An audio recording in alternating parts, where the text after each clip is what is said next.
অনেক দিন পরে বাজার থেকে কাচকি মাছ নিয়ে আসছি। আর কাচকি মাছগুলো এমনি চকচকাই আছে, অন্য কোনো বাড়তি কোনো ময়লা নেই, তো পরিষ্কার করতে বেশি সময় লাগবে না। আর কাচকিগুলো অনেক ছোট ছোটও না, একটু মিডিয়াম সাইজের। অনেক দিন পরে আমি কাচকি নিয়ে আসছি। তো বেশ কিছুদিন ধরে অবশ্য ভাবতেছিলাম একটু কাচকি নেই। আর এই ভাবনাটা কিন্তু আজকের না, আমার রোজার আগে থেকে আমি শুরু করছি নিব। ঘরের এই কাজ সেই কাজ এরকম করতে করতে আর নেওয়া হয়নি। তো আজকে ফাইনালি নিয়ে আসলাম। তো এখন কাচকি মাছগুলো ভালো করে বেছে তারপরে ধুয়ে নিব।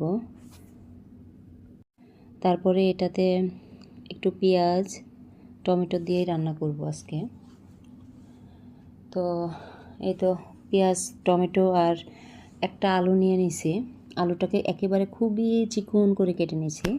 তো ফ্রাই প্যানে দিয়ে আলু পেঁয়াজ একটু হলুদের গুঁড়া, তারপরে হচ্ছে জিরার গুঁড়া, টমেটো সব কিছু একবারে দিয়ে মাখায় নেব। কাঁচামরিচও দিয়ে দিব আমি।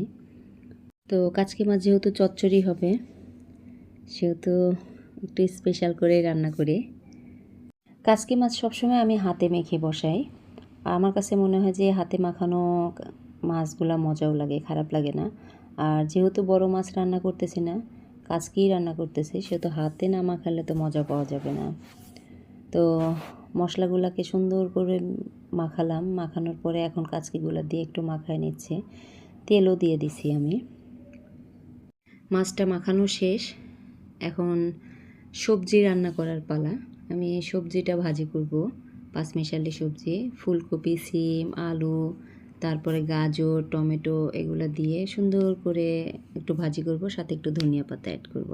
তো আজকের মতো এই পর্যন্ত। আল্লাহ হাফেজ।